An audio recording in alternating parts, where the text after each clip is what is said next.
A warrior knows when a battle is worth fighting. He bases his decision on inspiration and faith. He nevertheless meets people who ask him to fight battles that are not his own, on battlefields that he does not know, or which do not interest him. They want to involve the warrior of the light in contests that are important to them, but not to him. Often, these people are close to the warrior of the light, people who love him and trust in his strength and who want him to ease their anxieties in some way. At such moments, he smiles and makes it clear to them that he loves them, but he does not take up the challenge. A true warrior of the light always chooses his own battlefield.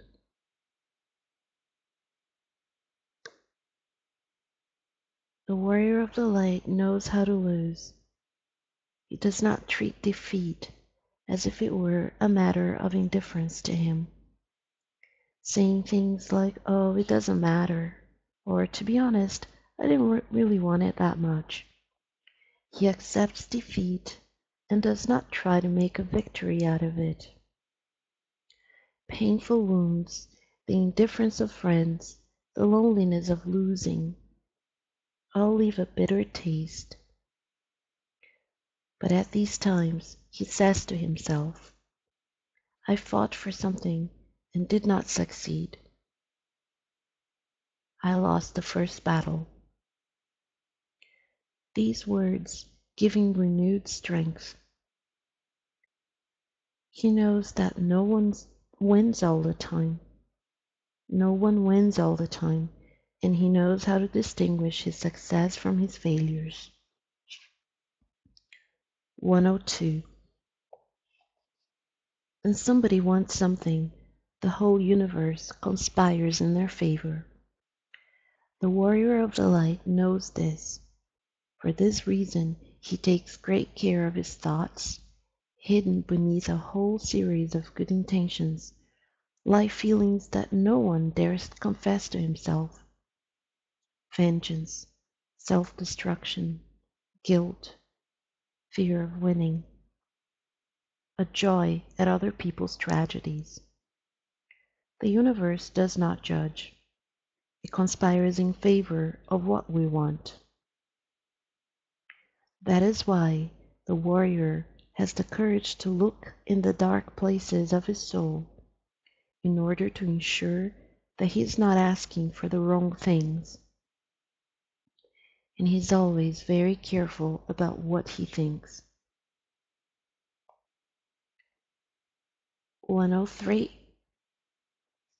Jesus said, "Let your yea be yea, let your nay be nay." When the warrior takes on a commitment, he keeps his word. Those who make promises they do not keep lose their self-respect and feel ashamed of their actions. These people spend their lives in constant flight. They spend far more energy on coming up with a series of excuses to take back what they said than the warrior of the light does in honoring his commitments. Sometimes he too takes on a foolish commitment which will in some way harm him.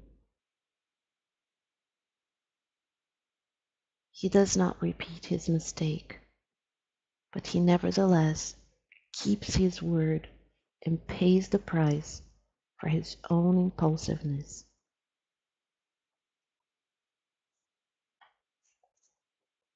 When he wins a battle, the warrior celebrates. This victory has cost him anxious moments, nights racked with doubt, endless days of waiting. Since ancient times, celebrating a triumph has been part of the ritual of life itself. Celebration is a rite of passage. His companions see the warrior of the light's joy and think, why is he doing that? He might be disappointed in his next battle. He might draw down on himself the wrath of his enemy. But the warrior knows why he's celebrating. He's savoring the best gift that victory can bring, confidence.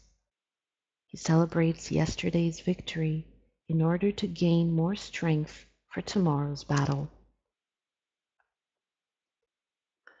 One day, for no apparent reason, the warrior realizes he does not feel the same enthusiasm for the fight that he used to. He continues to do what he has always done, but every gesture seems meaningless. At such a time, he has only one choice: to continue fighting the good fight. He says his prayers out of duty or fear or whatever, but he does not abandon the path. He knows that the angel of the one who inspires him has simply wandered off somewhere. The warrior keeps his attention focused on the battle, and he perseveres even when everything seems utterly pointless. The angel will soon return, and the merest flutter of his wings will restore the warrior's joy to him. A warrior of the light shares with others what he knows of the path. Anyone who gives help also receives help and needs to teach what he has learned. That is why he sits by the fire and recounts his day on the battlefield. A friend whispers, "Why talk so openly about your strategy? Don't you realize by doing so you run the risk of sharing your conquests with others?" The warrior merely smiles and says nothing. He knows that if at the end of his journey he arrives to find an empty paradise, his struggle will have been a waste of time. The warrior of the light has learned that God uses solitude to teach us how to live with other people. He uses rage to show us the infinite value of peace. He uses boredom to underline the importance of adventure and spontaneity. God uses silence to teach us how to use words responsibly. He uses tiredness so that we can understand the value of waking up. He uses illness to underline the blessing of good health. God uses fire to teach us about water. He uses earth to explain the value of air.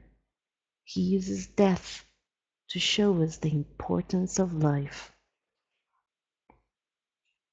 The warrior of the light gives before he is asked.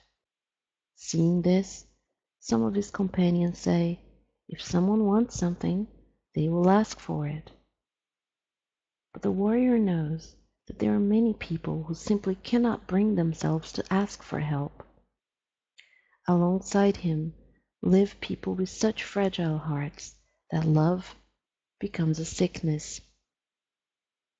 They're starving for affection and yet are ashamed to show it. The warrior gathers these people around the fire.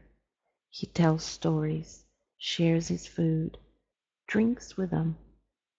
The following day, everyone feels better. Those who look on other people's misery with indifference are the most miserable of all. If the strings of an instrument are always taut, they go out of tune. Warriors who spend all their time training lose their spontaneity in battle. Horses that are always jumping fences end up breaking a leg. Bows that are bent all day no longer shoot arrows with the same force. That is why, even if he's not in the mood, the warrior of the light tries to enjoy the small everything, everyday things of life.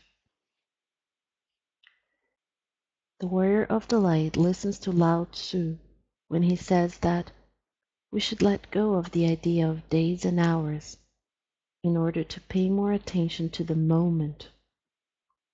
Only in this way can the warrior resolve certain problems before they occur. By focusing on the small things, he manages to avoid larger calamities. But thinking about the small things is not the same as thinking small. Over-anxiety ultimately banishes every trace of joy from life.